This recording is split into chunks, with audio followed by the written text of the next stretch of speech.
How to use home designs on this green planet. Today's world is paying closer attention to home designs that include some form of green elements to help protect our planet.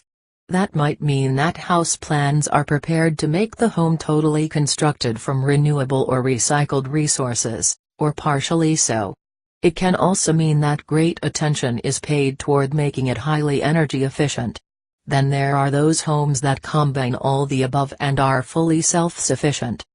Energy efficiency is the most desirable aspect of any home designs these days, whether the homes are created from the most environmentally friendly materials or not.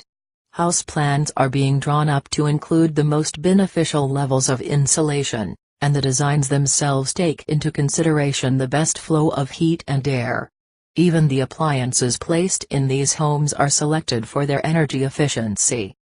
Homeowners often request that contractors use recycled materials so that they get the look and feel they are after, while at the same time saving trees. Eco-friendly materials can be used throughout the home, and that does not have to stop with those members that hold the house together.